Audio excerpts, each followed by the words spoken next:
if I've gone for something like 40 years or longer and I haven't seen a single case, and then in just 4 months I see 8 cases, then that to me is not just a red flag, but it's Mm. sirens blaring. There's something wrong. Let's start off with who you are. What are your credentials? What's your background? Well, my background is in uh, exercise physiology, sports medicine, and rehabilitation. Those are uh, my formal academic training, and I work mostly nowadays in nutritional therapies, using nutrition as a therapy to help people manage and overcome chronic health issues, but also for those who are seeking to improve their general health and performance, including elite athletes. And you also have a pretty remarkable history with cardiac rehabilitation. Can you tell Yes, us a little bit about that?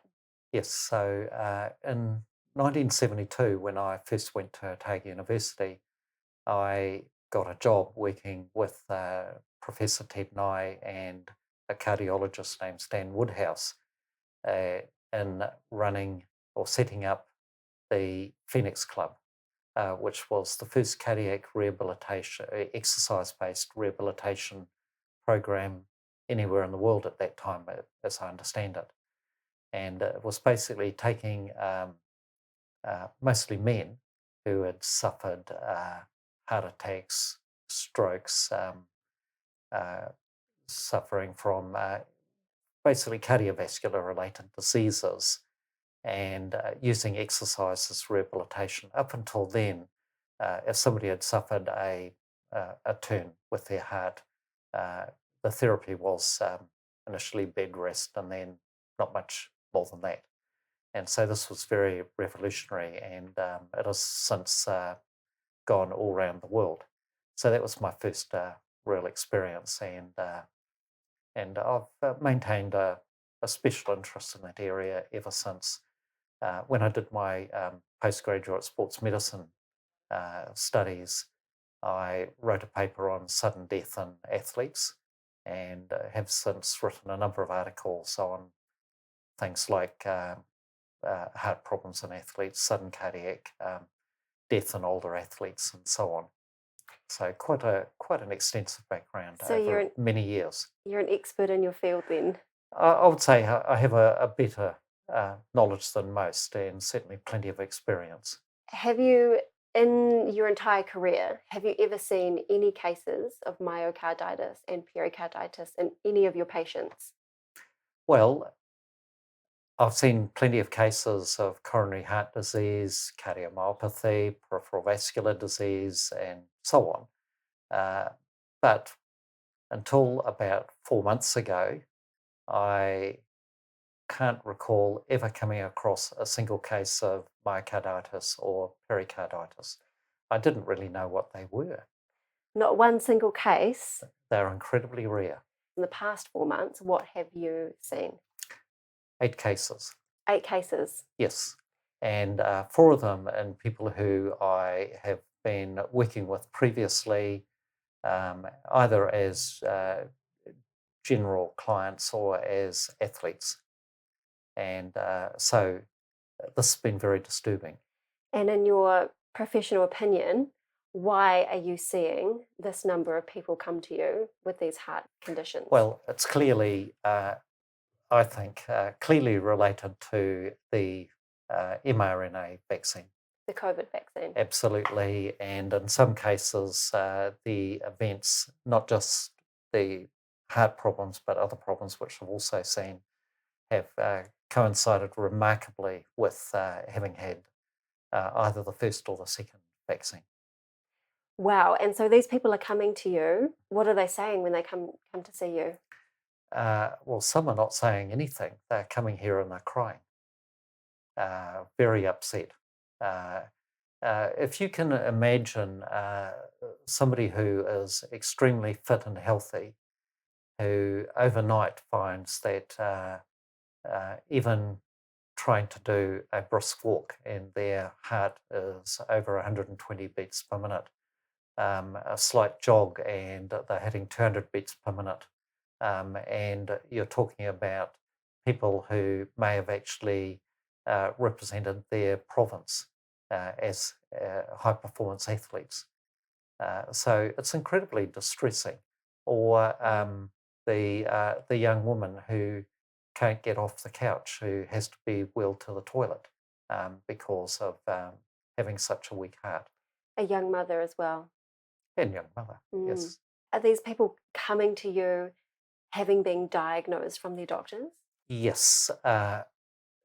Some have been rushed to hospital by ambulance, but these things I think are difficult to diagnose.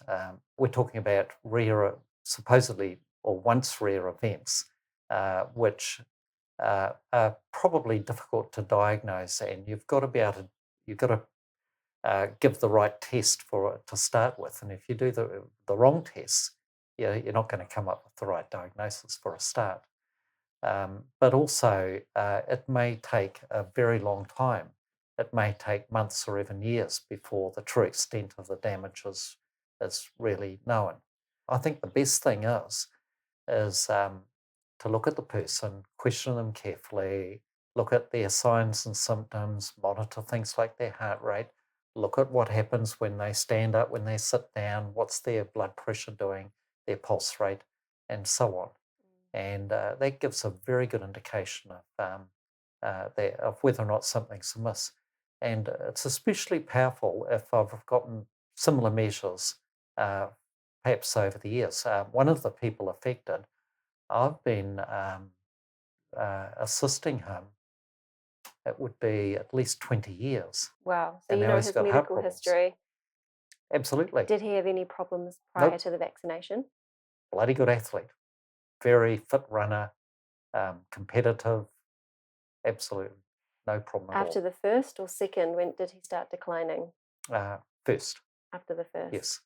And you've touched on this briefly, but are these people that are coming to see you, do they fit in a particular category? Are they over a certain age, or do they run on a broad spectrum? I would say 60 down to perhaps mid-20s. Mid-20s? Yes. With a heart condition? Apparently so. You've got to remember that some of these people are being diagnosed or suffering from anxiety or postural syndrome, POTS. Mhm. But we've got to burrow down and ask, why have they got these conditions? And I would say that if somebody's got a heart that feels heavy and tight, which is pounding, hey, I'd be suffering from anxiety. But the Absolutely. disease is not anxiety. So are Right? you seeing a Yep. correlation between the people who have been diagnosed with myocarditis and pericarditis versus those who have been diagnosed with anxiety or POTS? You can't tell the difference. Wow. They're one and the same. As far as I'm concerned, the ones that I've dealt with, absolutely.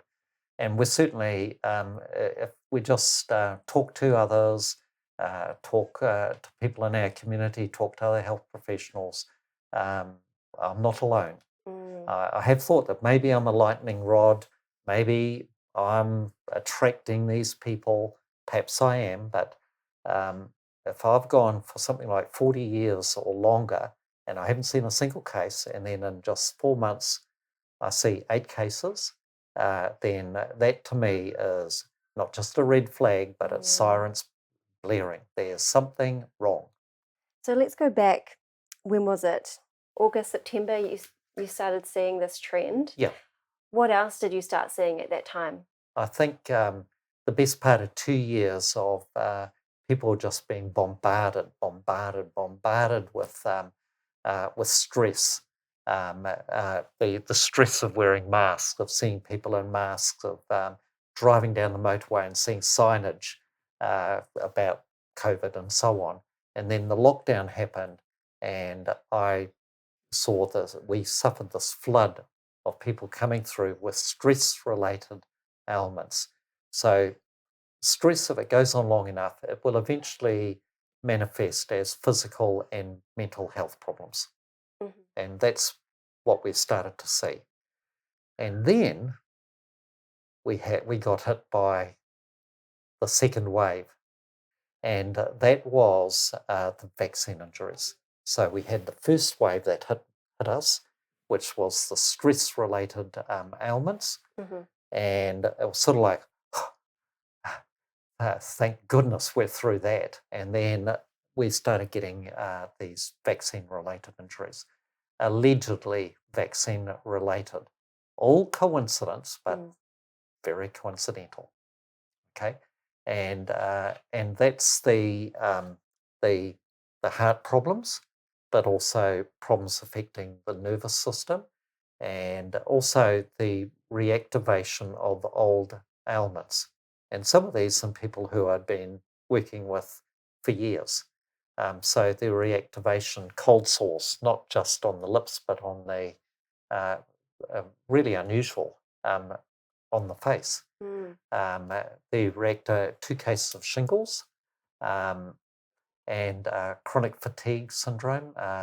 20 years of being free of chronic fatigue, the Epstein-Barr virus-related chronic fatigue syndrome, and then coming back with a vengeance.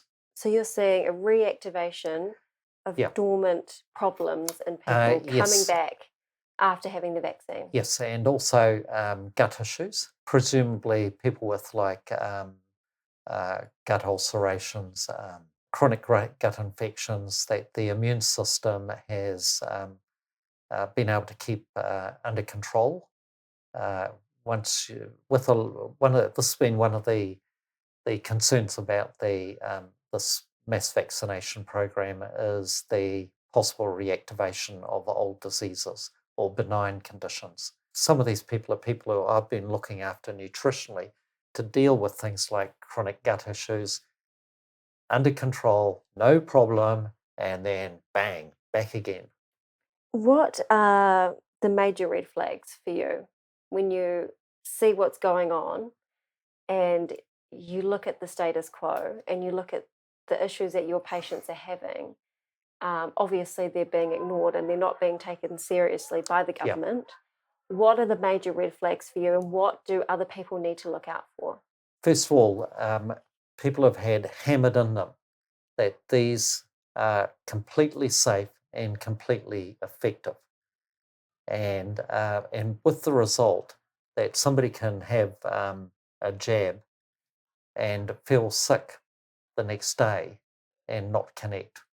If you are jabbed, then you are not fully vaccinated until you've had the second jab, and then not for a few weeks after.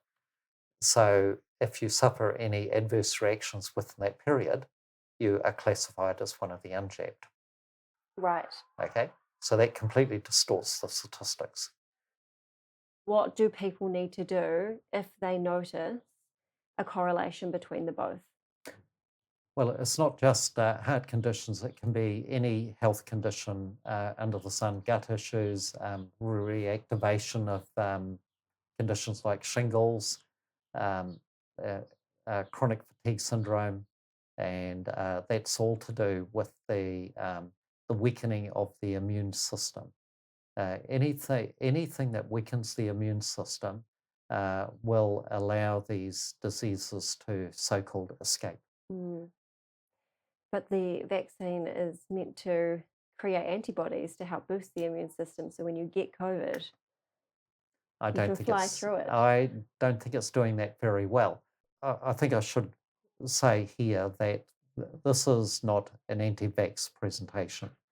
I do support vaccination, but I support safe and effective vaccination. So we're encouraging the virus to mutate. And we can see that with Omicron, and God knows what's going to come next.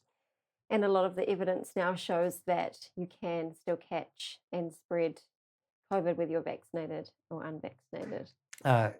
This has been, for me, the most incredible frustration, and one of the reasons why I have deep concerns about this singular solution, the one-size-fits-all approach no risk stratification of age groups or genders or health issues. Uh, it's been that there is this magic bullet that is going to save us all from oblivion, especially when we look at the health effects that, or the adverse effects that I'm certainly seeing. All right, Gary. Well, thank you so much for your time today. Really insightful Well, it's a pleasure. things, and you're very brave at speaking out when a lot of people aren't. Um, for those who are watching who might be vaccine injured, who would like to get in touch with you, what would be the best way for them to reach out? Just Google me, Gary at garymoller.com, or Perfect. just Gary Moller, and you'll find me. Great. Yeah, no problem. Thank you so much.